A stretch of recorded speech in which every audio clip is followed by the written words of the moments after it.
Саламатсыздарма, құрметті оқушылар. Бүгін біз жеңіс күні ұлы ерлікке тағзым бөлімінің отан үшін күрескендер тақырыбымен танысатын боламыз. Бүгінгі оқу мақсаты мәтін тақырыбы сөйлеушінің дауыс ырғағы мен сөйлеу мәнері арқылы негізгі ойды анықтау, әртүрлі жанрдағы мәтіндерді жазу үшін құрылымын ескере отырып, күрделі жоспар құру. Яғни біз бүгін негізгі ойды анықтау, сөйлеушінің дауыс ырғағы мен сөйлеу мәнерін ажырату, күрделі жоспар құру бойынша жұмыс жасайтын боламыз. Назарларыңызға бүгінгі тақырып бойынша дайындалған бейне жазбаны ұсынамын. Шабуыл жасаспау туралы 1939 жылдың 23 тамызындағы Кеңес одағымен жасалған келісіміне қарамастан, фашистік Германия 1941 жылы 22 маусымда соғыс жарияламастан КСР аумағына аяқ астынан басып кірді.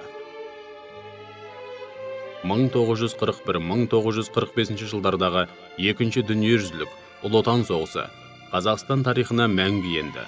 Бұл соғыста әр қазақ отбасынан жүздеген мың адам қолына қару алып, 1,2 миллионға жуық қазақстандық сапқа тұрды. 600 мың қазақ майданда опат болды.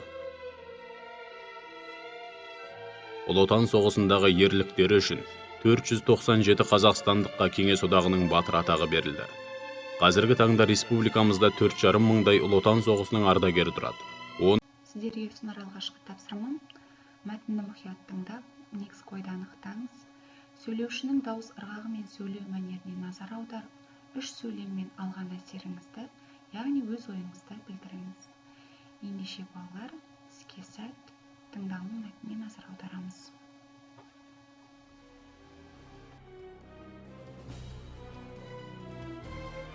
Біз майданда болдық, белуардан қан кештік, тылда жүріп, көз жасымызды көл өттік. Күн түн демей еңбек етіп, жеңіс үшін тер төктік. Осының бәрін біз тарих алдында, отан алдында, адамгершілік, намыс алдында ақ ниетпен азаматтық борышымызды өтеу үшін істедік. Сөйтіп, оны абыроймен ақтадық. Бұл жеңіс бізге арзанға түскен жоқ.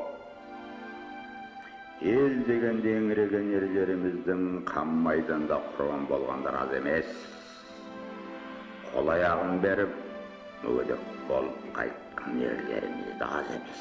Ұлы отан, туған елім, туған жерім, ұлы отан соғысының жалынына шарпылмаған біздің елде бірде бір семей жоқ.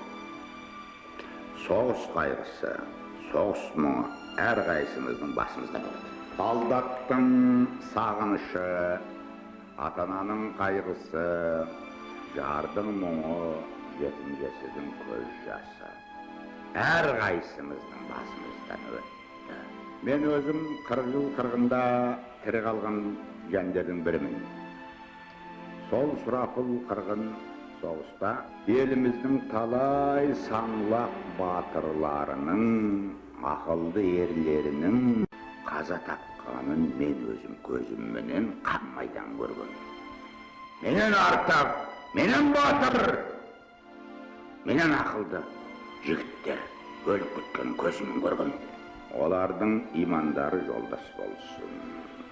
Олар ұлы отанымыздың тәуелсіздік үшін жан, тәнін аямастан соғысты, тәуелсіздік үшін жан тәсіл етті. Имандары жолдас болсын.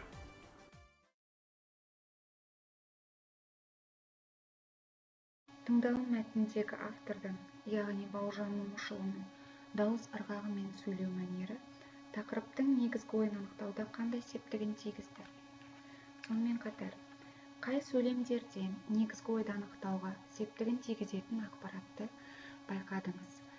Қойылған сұрақтар сізге бірінші тапсырма бойынша өз жұмысыңыз туралы ой қорытуға пайдасын тигізді деп ойлаймын. Ендеше сізге ұсынар екінші тапсырмам. Сіз Қазақстан ұлы ерлік, ұлы жеңіс тақырыбында өтетін мектебіңіздегі конференцияға қатысу үшін баяндама дайындамақшысыз. Баяндамаңыздың құрылымын ескере отырып, жоспар құрыңыз. Жоспар барлығыңызға белгілі балалар. 3 бөлімнен тұрады. кіріспе негізгі бөлім қорытынды. Негізгі бөлімде қосымша 2 бөлімшесіне тақырыпшалар қоятын боласыздар. Ендеше іске сәт. Екінші тапсырманы бағалау үшін сіздерге мына сұрақтарды ұсынғым келіп тұр. Жоспар мазмұнында баяндама құрылымын сақтау қаншалықты ескерілген? Ұсынған жоспарыңыз конференция тақырыбына сай ма? Осы жоғарыда мен ұсынған сұрақтарға жауап беру арқылы екінші тапсырма бойынша өз жұмысыңызға бағалау жүргіздіңіз деп ойлаймын. Сонымен, балалар, біз бүгін тыңдалым мәтіні бойынша сөйлеушінің дауыс ырғағы мен сөйлеу мәнері арқылы негізгі ойды анықтадық. Бүгінгі тақырып бойынша баяндама үшін күрделі жоспар құрдық. Ұсынылған критерийлерге сай өз білімдеріңізді бағалап 3-2-1 әдісімен саралау жүргізуді ұсынамын.